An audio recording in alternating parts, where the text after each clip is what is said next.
That's not what it says, Daniel said. His voice shook, but the words came out clear. The room went silent. Tanaka sat up straighter. The other investor looked between Daniel and Robert, confusion all over his face. Ethan recovered fast. He laughed, light, dismissive.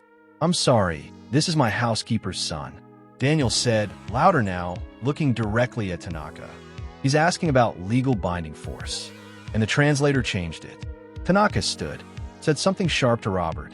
Robert's face went white. What's going on? One of the younger investors asked in accented English. Your translator isn't translating correctly, Daniel said, switching to English, his voice steadier now. Mr. Tanaka asked if this agreement is legally binding. The translator told Mr. Cole he was asking about the timeline.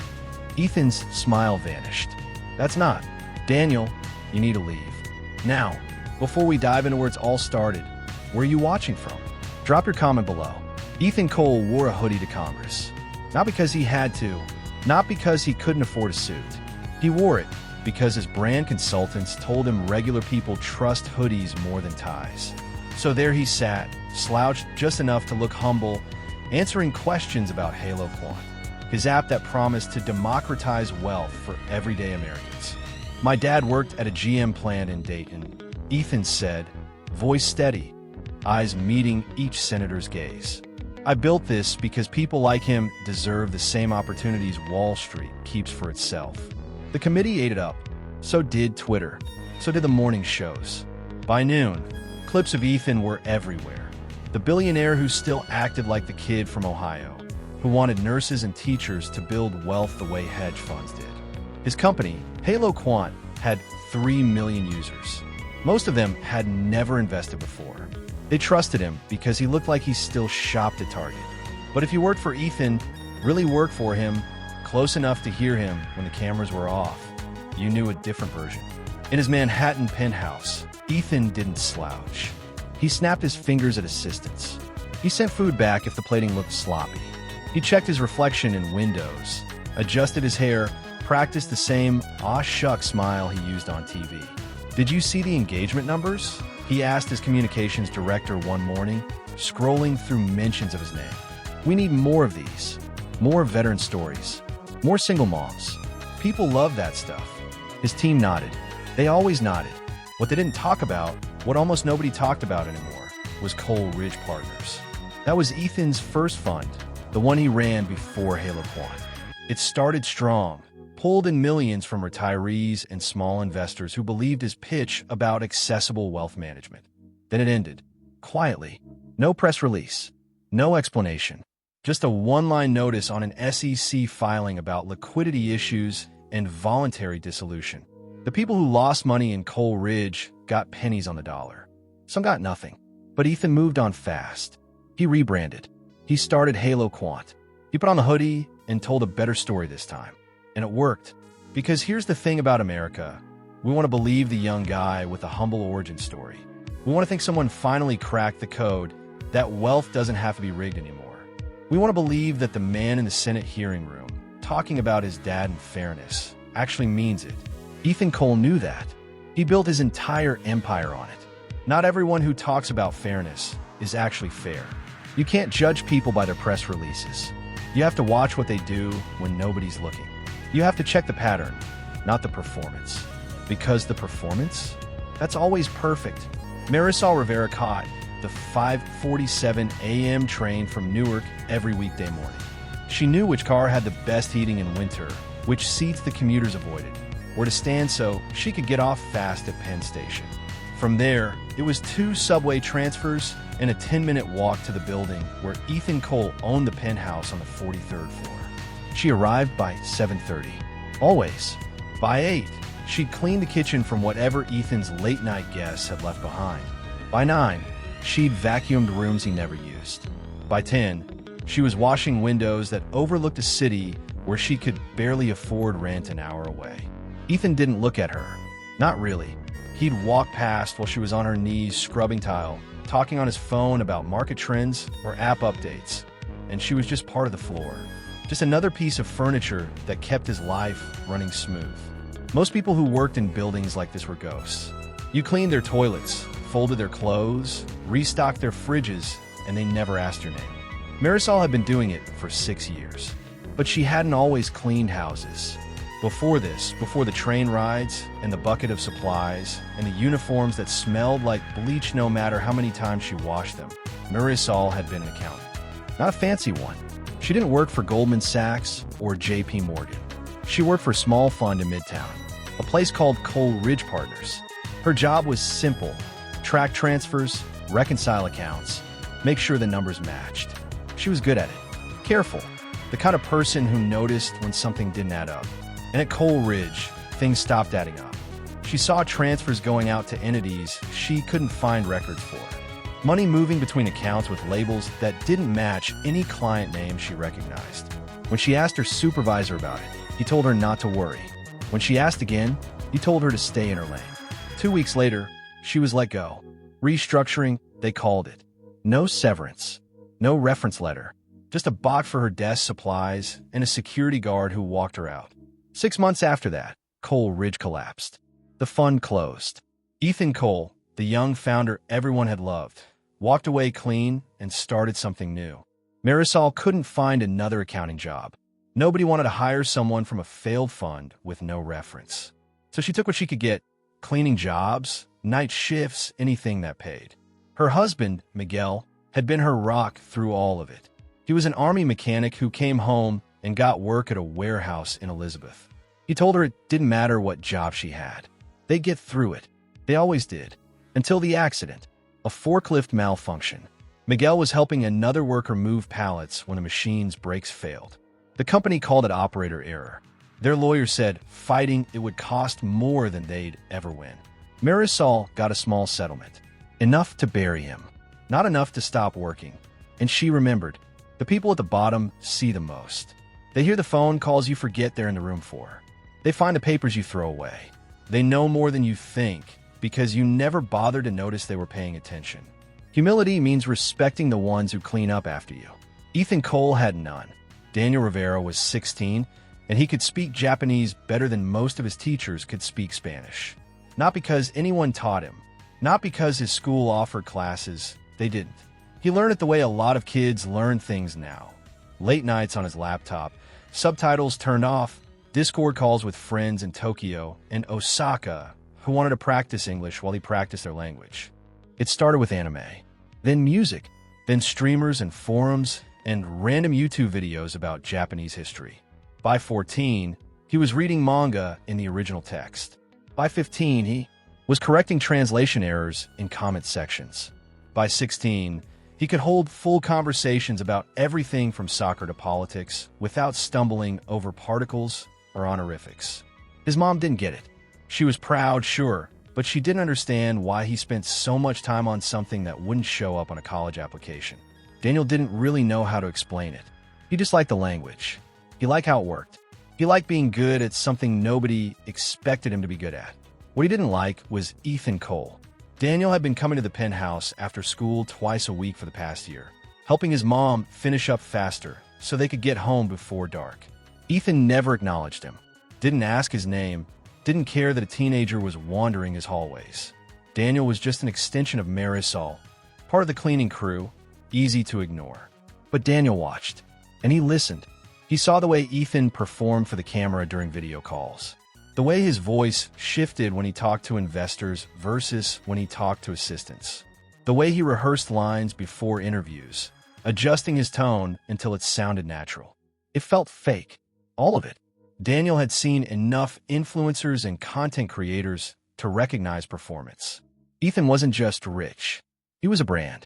Every hoodie was chosen. Every casual phrase was tested. The "aw shucks" routine, the Ohio stories, the talk about his dad, it was all content. Designed to make people feel something. Designed to make them trust him. And people did trust him. Daniel saw it in the comments under Ethan's posts.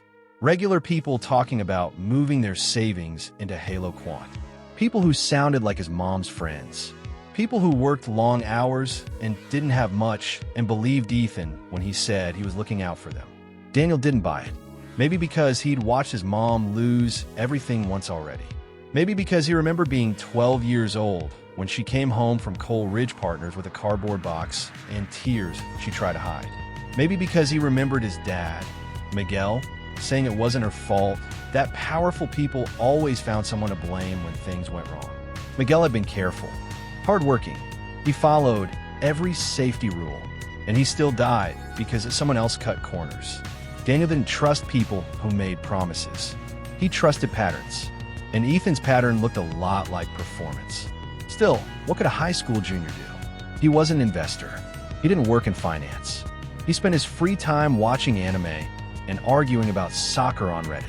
Nobody would take him seriously, so he stayed quiet. He helped his mom. He went to school. He kept learning Japanese, even though he couldn't explain why it mattered.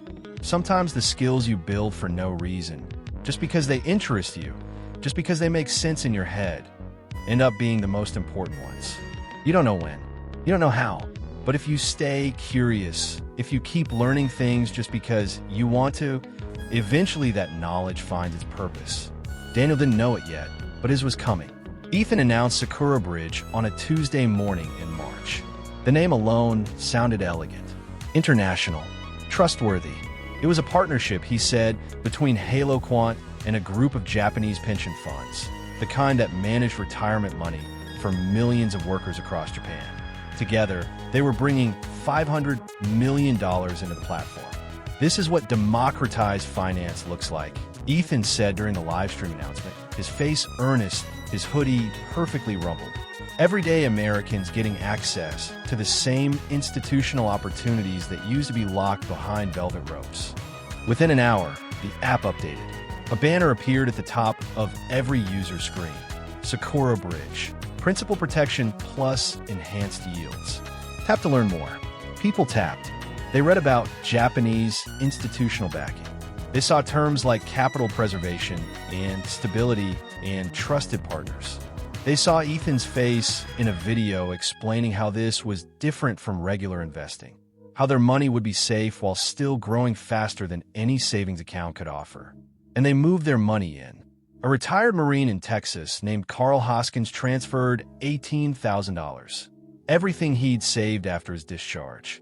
He'd been keeping it in a credit union, earning almost nothing in interest. HaloQuant promised 6% annually with downside protection. It seemed smart, safer than stocks, better than bonds. A nurse in Orlando named Patricia Yao moved over $12,000 from an old 401k she'd rolled into an IRA. She had 2 kids in middle school and a mortgage. She needed growth, but couldn't afford to lose what she'd already saved. The app said her principal was protected. Ethan said institutional money was backing it. She trusted that. A truck driver in Ohio named Marcus Webb put in $9,000. His wife had died 2 years earlier. He was 53 and trying to catch up on retirement. HaloQuant felt like his last shot at building something real before he was too old to work the long hauls. None of them read the full terms. Most people don't. The documents were long, full of legal language, structured in ways that made your eyes glaze over after the 3rd paragraph. There were sections in English. There were sections in Japanese with small font translations underneath. The Japanese sections said things the English ones didn't. But who checks that? Who has time to run documents through translation software and compare them line by line? Ethan's team knew that. They counted on it. The app kept growing. The marketing kept running. Media outlets called Sakura Bridge a game changer and a bold step toward financial inclusion. Ethan did another round of interviews. He wore the same hoodie. He told the same stories. And somewhere in a file on his assistant's laptop, there was an email. Just one line, buried in a thread about the Tokyo logistics. We do not yet have approval from the pension fund. The app said the partnership was live. The banners said the money was secured. Ethan's interviews said everything was locked in. But the pension funds hadn't agreed to anything. Not officially. Not legally. Not yet. If you don't understand where your money goes, someone else controls your future. You could trust the face on the screen, or you can read the fine print. Most people choose trust. That's what people like Ethan count on. Daniel wasn't supposed to be in Ethan's office. Technically, nobody was. Ethan had gone to the Hamptons for the weekend, some charity event where he'd take photos with other rich people and post them with captions about giving back. The penthouse was empty except for Marisol, finishing the weekly deep clean, and Daniel, who'd come along because he had nothing better to do on a Saturday. He was wiping down the bookshelves, the ones filled with hardcovers Ethan definitely hadn't read, when he bumped the desk. The computer monitor flickered on. Daniel froze. He should have left it alone, should have let the screen go dark again. But he didn't. The email program was open. A thread with a subject line in both English and Japanese. Sakura Bridge, final documentation review. Daniel's eyes went to the Japanese first. That's what happens when you learn a language the way he did. You start seeing it everywhere, recognizing characters before you consciously decide to read them. One phrase stood out. He read it again, translated it in his head. We do not yet have approval from the pension fund. His chest tightened. He scrolled up. The email was from 3 weeks ago. 3 weeks after Ethan had announced Sakura Bridge to the world. 3 weeks after the app had started telling people their money was backed by Japanese institutions. Daniel clicked another file in the thread. A PDF labeled MOU_final. Memorandum of Understanding. He skimmed it. Most of it was dense legal language, but there was a section near the end, highlighted in yellow on the Japanese side. He knew that phrase. This memorandum is not legally binding. He switched to the English version of the same document. Scrolled to the same section. The English version didn't say that. It said the terms were subject to final execution, but didn't explicitly state the agreement wasn't binding. The disclaimer was missing. Not translated. Just gone. Daniel's hands felt cold. He looked at the door. His mom was in the kitchen, running the dishwasher. She couldn't see him. Nobody could. He could close the screen, walk away, pretend he hadn't seen anything. But he had seen it, and now he couldn't unsee it. The app was telling people their money was safe, that Japanese pension funds were backing their investments, that this was institutional-grade stability. But the pension funds hadn't actually approved anything. The partnership wasn't real. Not yet. Maybe not ever. And people were moving their savings in. People like Carl in Texas, Patricia in Orlando, Marcus in Ohio, people who didn't speak Japanese, people who trusted Ethan's face and his hoodie and his story about wanting to help regular Americans. Daniel took his phone out. He didn't think. He just started taking photos. The email, the MOU, the sections where the Japanese and English didn't match. His hands were shaking, but he kept going, zooming in to make sure the text was clear. When he was done, he closed everything, let the screen go dark, put his phone in his pocket. He walked out of the office, found his mom in the kitchen. She looked up, saw his face, and stopped moving. "What's wrong?" she asked. Daniel swallowed. He didn't know how to say it, didn't know if he should say it, but he'd already taken the photos. He'd already crossed the line. "Mom," he said, "I need to show you something." Integrity starts the moment you see something wrong and decide whether to pretend you didn't. Most people choose to pretend. It's easier, safer. You can tell yourself it's not your responsibility, that someone else will handle it, that speaking up won't change anything anyway. But once you see it, you carry it. And carrying it alone is heavier than you think. Marisol stared at the phone screen, at the photos Daniel had taken, at the emails and the documents and the Japanese characters she couldn't read but knew meant something bad. "Tell me again," she said quietly. "What does this part say?" Daniel pointed to the phrase. "This memorandum is not legally binding, but it's only in the Japanese version.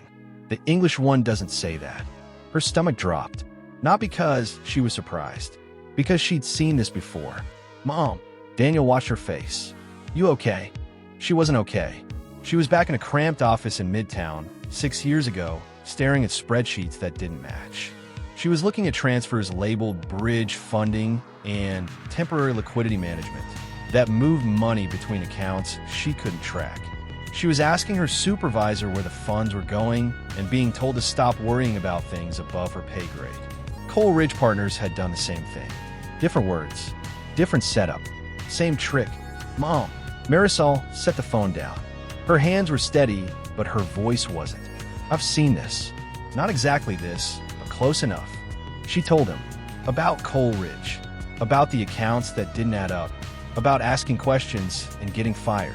about how Ethan had walked away from that fund with his reputation intact while investors lost everything. He did it before, she said, and nobody stopped him. I tried to say something and I lost my job. Then the fund collapsed 6 months later and he just started over. New name, new story, same man. Daniel's jaw tightened. So what do we do? That was the question, wasn't it? What do you do when you see the same person about to hurt people the same way he hurt them before? When you're a housekeeper and a high school kid and nobody's going to believe you over a billionaire with 3 million app users and a PR team. We can't go to the police, Marisol said.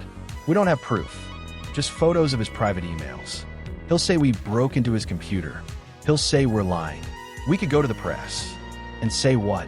That his housekeeper's son, who happens to read Japanese, found emails that suggest maybe the partnership isn't finalized yet. They'll call it speculation. Ethan will call it a misunderstanding. He'll smile and explain it away, and we'll be the ones who look crazy. Daniel slumped in his chair, so he just gets away with it again. Marisol didn't answer right away.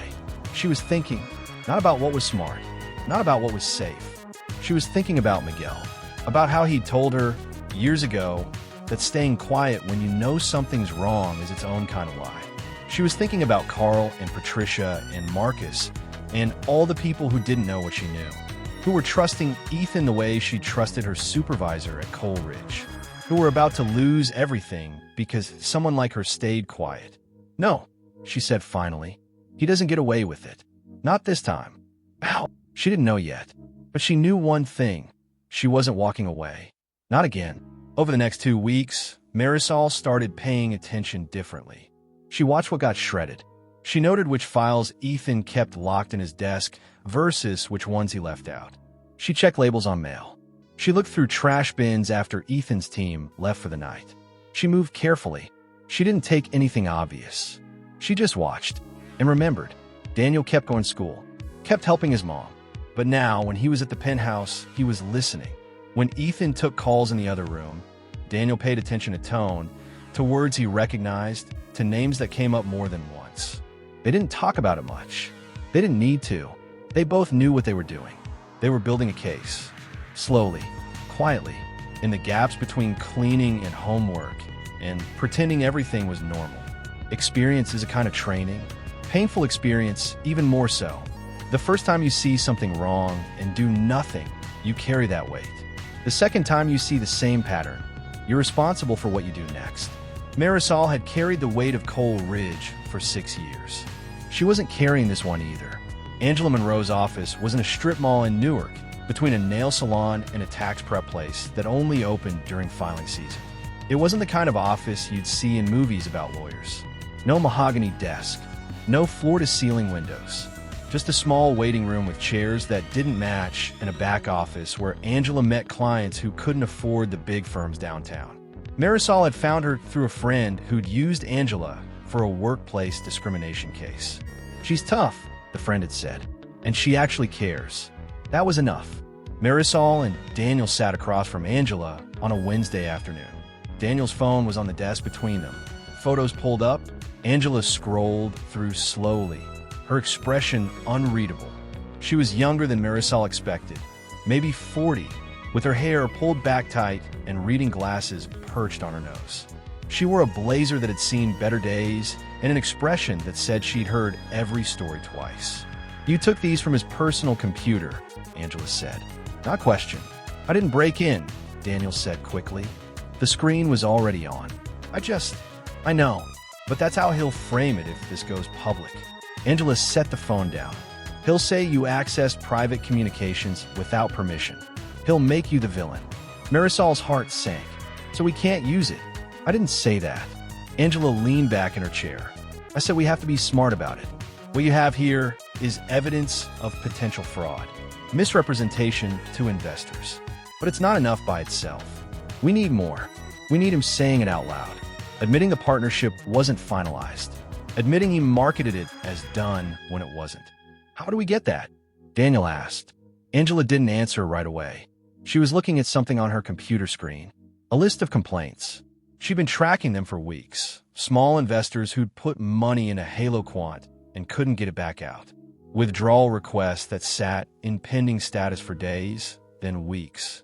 Customer service responses that promised resolutions but never delivered. She'd seen this before. Different company, different name, same pattern. Her father had lost everything in a scheme like this. He'd been a Marine, 3 tours in Vietnam, came home and worked construction for 30 years. He saved every spare dollar, put it with a guy who promised safe returns and steady growth. The guy had a nice office, a nice smile, a story about helping working people build wealth. Then the check stopped coming. The office closed. The guy disappeared. Her father spent his last years in a 1-bedroom apartment, bitter and broke, telling Angela that the system was rigged and regular people never had a chance. She'd gone to law school because of him, spent 15 years going after the people who made their money by taking it from people who couldn't afford to lose it. Ethan Cole was one of them. She'd known at the moment she started getting complaints about HaloQuant. She just needed proof. "There's a meeting coming up," Angela said. "Ethan's hosting the Japanese delegation at his penthouse. They're supposed to finalize the agreement, sign the real documents." "How do you know that?" Marisol asked. "Because one of the junior associates at the law firm handling the deal talked to a friend who talked to me. The meeting's in 2 weeks. It's not public. Just Ethan, the investors, a translator, and whoever's in the room." She looked at Daniel. "You speak Japanese?" "Yeah." "Fluently?" "Yeah." Angela opened her desk drawer, pulled out a pen. Black, ordinary looking. She set it on the desk. "This records audio. High quality. Uploads to a secure server in real time. If you're in that room, if you hear what's actually being said versus what the translator's feeding Ethan, and if there's a discrepancy, that's when we have him." Marisol's throat went tight. "You want my son to wear a wire into a billionaire's penthouse. I want your son to be in a room where the truth comes out. If Ethan's lying, if the translation's being manipulated, if the Japanese investors don't know what they're actually agreeing to, we need that on record." Daniel picked up the pen, turned it over in his hand. It felt normal, light, like something he'd use for a history test. "What if I get caught?" he asked. "Then Ethan destroys both of you," Angela said bluntly. "He'll say you broke into his office, stole documents, recorded private meetings. He'll bury you in legal fees. He'll make sure you never work again. This isn't a game. This is risking everything." Marisol reached for Daniel's hand. "We don't have to do this." But Daniel was thinking about Carl in Texas, Patricia in Orlando, Marcus in Ohio. People who'd put their savings into an app because they believed the guy in a hoodie who said he cared about them. When you face power, you don't go alone. You find people whose values match yours. People who've been hurt the same way. People who know what's at stake. Angela had been hurt. Marisol had been hurt. Daniel hadn't been, not directly. But he'd watched his mom carry the weight of staying quiet once before. He wasn't letting her carry it again. "I'll do it," he said. The pen sat on Daniel's desk for 3 days before he touched it again. He'd brought it home from Angela's office, set it down next to his laptop, and tried to pretend it was just a pen, just plastic and ink and a recording chip smaller than his fingernail. But every time he looked at it, his chest got tight. He wasn't a spy. He wasn't a lawyer. He was a 17-year-old kid who liked anime and argued about soccer online and still had to ask his mom for gas money. What was he doing agreeing to record a meeting with investors from another country? His mom was scared too. He could see it in the way she moved around the apartment, slower, quieter, checking her phone like she expected bad news. She hadn't slept well since they'd gone to see Angela. Neither had he. "We can still back out," Marisol said one night. They were sitting at the kitchen table, picking at takeout neither of them wanted. "We could delete the photos. Forget we saw anything. Just keep our heads down." Daniel knew she meant it. Not because she didn't care, because she was terrified of what would happen if they went through with this. If Ethan found out, he'd come after them. People like him always did. He had lawyers, money, connections. He could make them disappear from the job market. He could tie them up in lawsuits until they had nothing left. He could tell a story about a bitter ex-employee and her delinquent son who broke into his private office and tried to blackmail him. And people would believe it, because people believed Ethan. That was his whole brand. The trustworthy billionaire. The guy who still remembered where he came from. "What do you want to do?" Daniel asked. Marisol stared at the table. She thought about Miguel, about the warehouse. About the forklift that wasn't maintained properly because maintenance cost money and the company didn't want to spend it. About how they called it operator error, even though Miguel had done everything right. She thought about Coal Ridge Partners, about the spreadsheets that didn't match, about being told to stay in her lane, about walking out with a cardboard box while Ethan stayed in his office, already planning his next move. She thought about Carl and Patricia and Marcus, about people who worked their whole lives and saved every dollar and trusted someone who didn't deserve it. I want to stop him, she said, even if it costs us everything. She looked at her son. He had Miguel's eyes, his steadiness, his quiet kind of courage. Yeah, she said. Even then, across town, in the penthouse, Ethan's team was preparing for the meeting. They'd hired a photographer to capture candid moments, a social media manager to draft posts about international partnerships and shared prosperity, a caterer to provide food that looked good on camera but wouldn't be too filling. They wanted everyone sharp, not sleepy. The translator had been briefed. He knew what Ethan wanted to hear. He knew which parts of the Japanese documents to emphasize and which parts to gloss over. He'd done this before. It was just framing, just making sure everyone walked away feeling good about the deal. Ethan ran through his talking points in the mirror, practiced his smile, adjusted his hoodie. This meeting was going to be perfect. The photos would go viral. HaloQuant would get another wave of users. The app would grow. His brand would grow. Everything was going according to plan. He had no idea that in a small apartment in Newark, a high school kid was testing a recording pen, making sure it worked, making sure the audio was clear. He had no idea that his housekeeper, the woman he walked past every morning without looking at, was memorizing the layout of his office, noting where people would stand, figuring out where Daniel could position himself to hear everything. He had no idea that Angela Monroe was preparing a legal filing, ready to submit the moment she had evidence. Courage doesn't feel like confidence. It doesn't feel like strength. It feels like doing the thing you're terrified of because staying quiet is worse. It feels like a teenager holding a pen that could ruin his life, deciding to walk into a room where he doesn't belong. It feels like a mother letting him do it, even though every instinct tells her to pull him back and run. Daniel picked up the pen, put it in his pocket. 2 weeks until the meeting. 2 weeks to get ready. 2 weeks to decide if he could actually go through with it. He didn't feel ready. He didn't feel brave, but he was going to do it anyway. The Japanese delegation arrived at noon on a Thursday. 2 men in dark suits, polished shoes, the kind of formal presentation that made Ethan's hoodie look almost disrespectful by comparison. They bowed slightly when introduced. Ethan smiled his practice smile and gestured them toward the conference area of the penthouse, a space he'd had staged that morning with fresh flowers and bottles of imported water. The translator was already there, a man named Robert Chun, 40-something, glasses, a calm voice that made everything sound reasonable. He'd worked with Ethan before, knew how to smooth over language gaps, knew what his client wanted to hear. Daniel and Marisol were supposed to stay in the kitchen. That was the plan. Stay out of sight. Let the meeting happen. Wait for the right moment. But Daniel's hands wouldn't stop shaking. The pen was in his shirt pocket. He'd tested it that morning. It worked. The audio was clear. But standing here, listening to voices in the other room, he felt like he might pass out. "You okay?" his mom whispered. He nodded, lied. In the conference area, the Japanese investors were reviewing documents.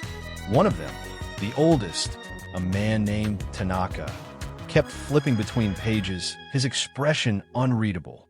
The other two seemed more relaxed, eager even. This was a big deal for them. $500 million.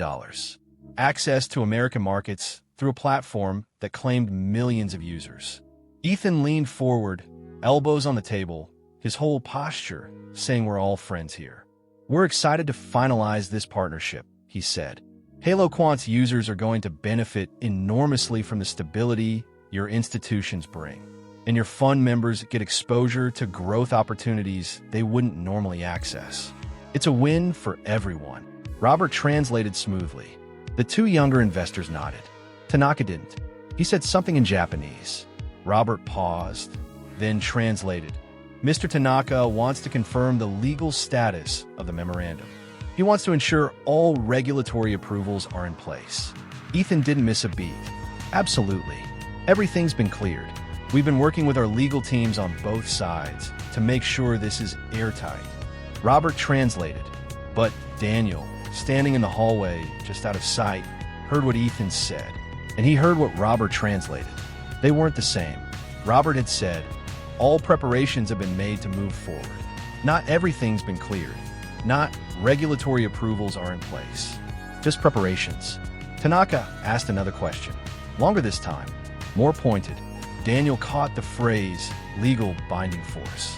Robert hesitated. Just a second.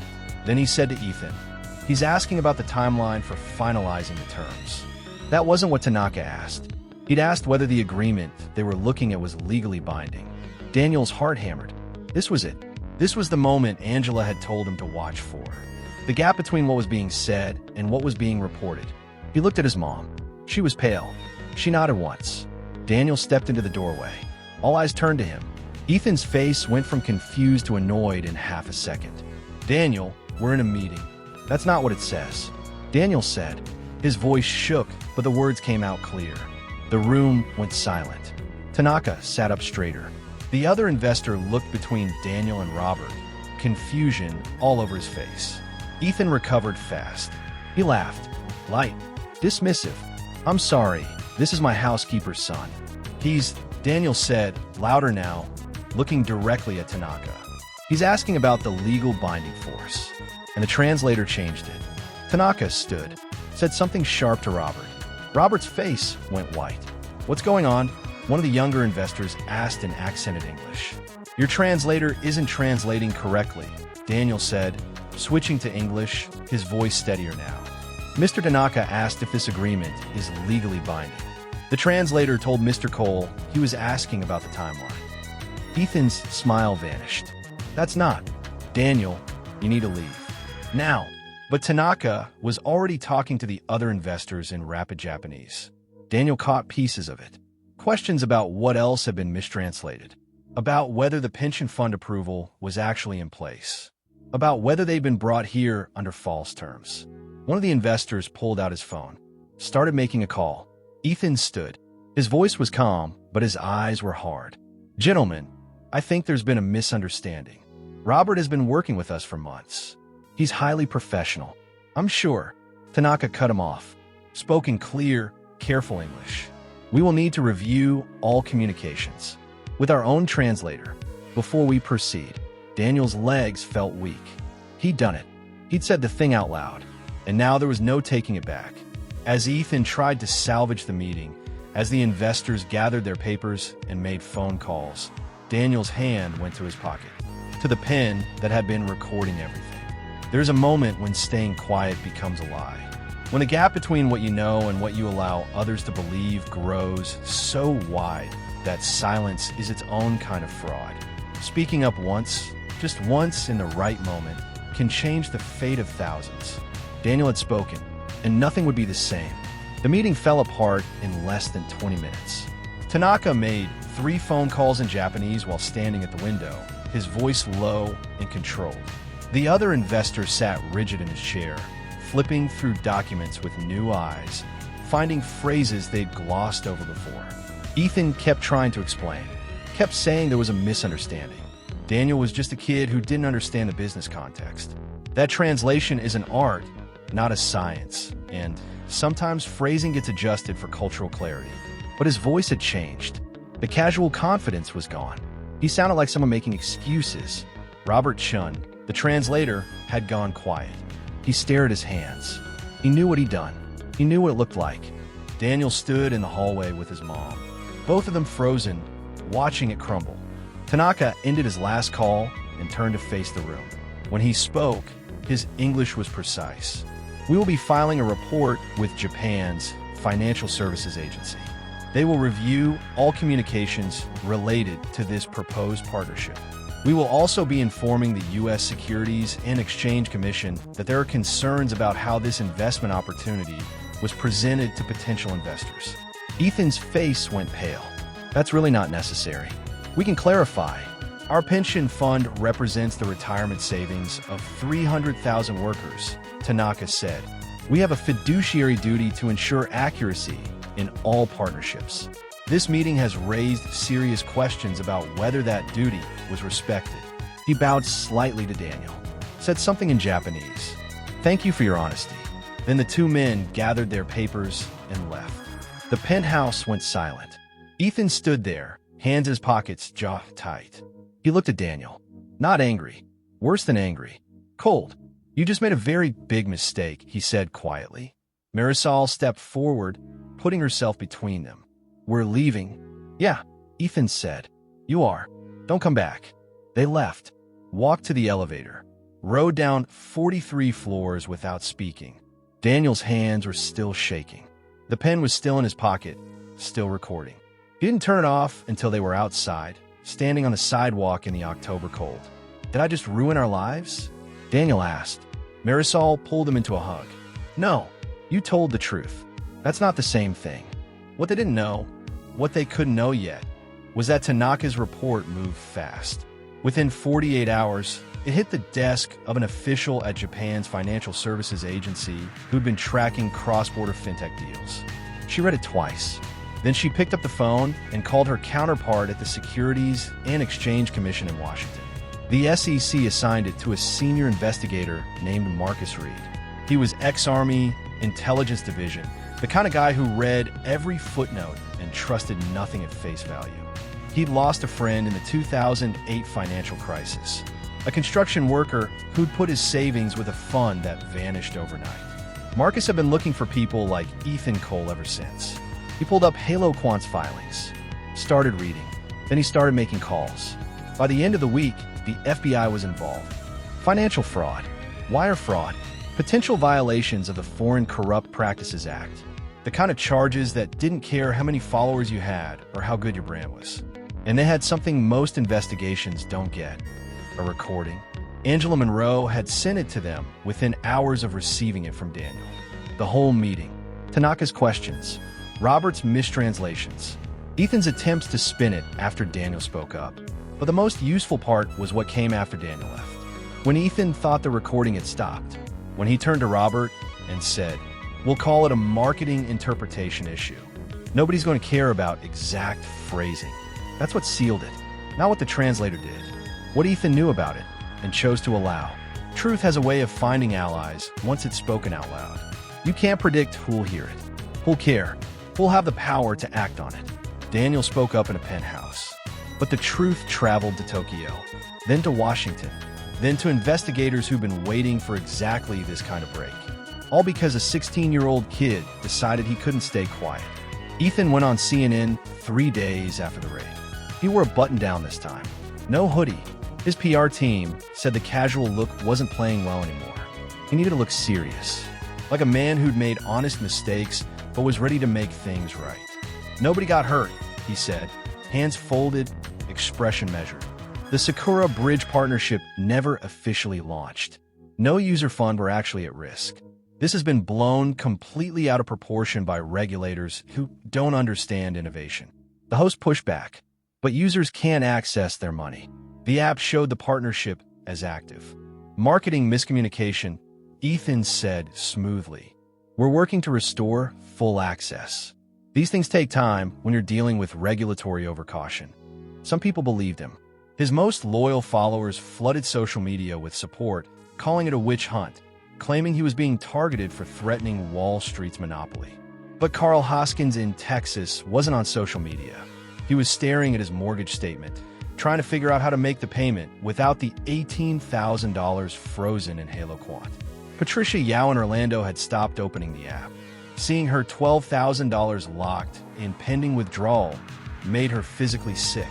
Marcus Webb, the truck driver in Ohio, sat in his rig wondering if he'd ever retire or if he'd die behind the wheel at 70 because he'd trusted the wrong person. They weren't alone. 2,847 users, nurses, teachers, mechanics, veterans, couldn't touch their savings. Angela Monroe filed the class action 3 weeks after the raid. The recording became her foundation. Tanaka's questions, the mistranslations, Ethan's own voice saying marketing interpretation when he thought nobody was listening anymore. Marcus Reed at the SEC pushed criminal charges. Wire fraud, securities fraud, false statements to investors. Ethan's lawyers fought back hard. They filed motions, argued technicalities, claimed the marketing language was aspirational, not fraudulent. They said the Japanese investors had misunderstood business norms. They blamed the translator for acting independently. It would take 18 months, but eventually, the pattern became undeniable. Cole Ridge Partners, HaloQuant, same playbook, same lies, different victims. In March, 2 years after Daniel spoke up, Ethan Cole was sentenced to 11 years in federal prison. He'd also pay $73 million in restitution, everything they could find and seize from his accounts. Carl got back $14,000 of his 18. Patricia got $9,000 of her 12. Marcus got $7,000 of his 9. Not everything, but enough to keep going. The day the sentence came down, Daniel was sitting in a community college classroom in Clearwater, Florida, taking notes in a business ethics course. He was 18 now, working part-time at a language center, teaching Japanese to kids who wanted to understand anime without subtitles. His phone buzzed with news alerts. He read them. Then he put the phone away and went back to his notes. His mom was running a small bookkeeping business from their apartment, helping local shop owners keep their accounts straight, making sure the numbers added up. She got her license back, started over. The clients were small, but they were real, and the work was honest. They never talked about the black case, never discussed what was in it or where it went. Some questions don't need answers. Marcus Reed had closed that file a year ago. The cold wallet that disappeared the night Marisol left the building had held $8 million. Money stolen from Cole Ridge Partners investors who'd never gotten it back. Technically, taking it was theft, but legally, it wasn't Ethan's money to begin with. It belonged to people he'd already robbed. If Marisol had taken it, if some of it went to Daniel's college fund and her business startup, and maybe, quietly, to a few Cole Ridge victims who'd never know where the anonymous checks came from, Marcus decided he didn't need to know for sure. Some cases you solve by closing the file. Angela Monroe won her class action. Users got partial restitution. Not everything, but something. More than they would have gotten if a kid hadn't walked into a room and said 3 words in Japanese. The story hit the news cycle hard for 3 months, then faded. That's how it goes. People moved on, found new scandals, new heroes, new villains, but the lesson stayed. 3 million people had trusted a performance. A hoodie, a smile, a story about a dad who worked at GM. They'd trusted the image instead of checking the pattern. And they'd learned the hard way. Not everyone who talks about helping you actually will. This story isn't about perfection.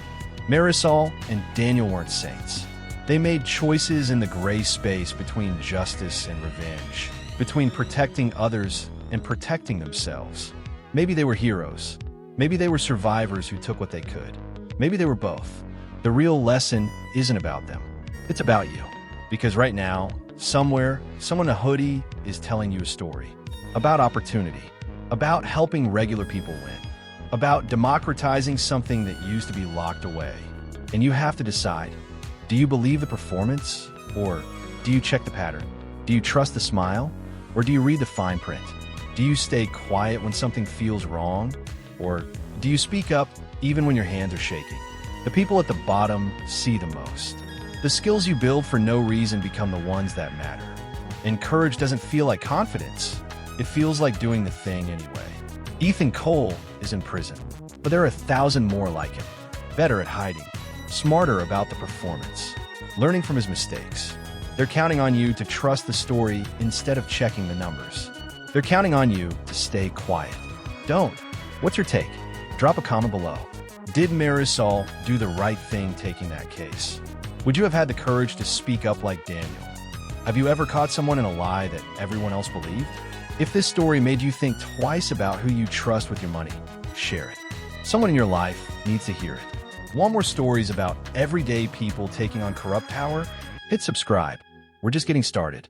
Remember, in a world that worships wealth, real honor belongs to the people who walk away from easy money to protect others, even if their names never trend.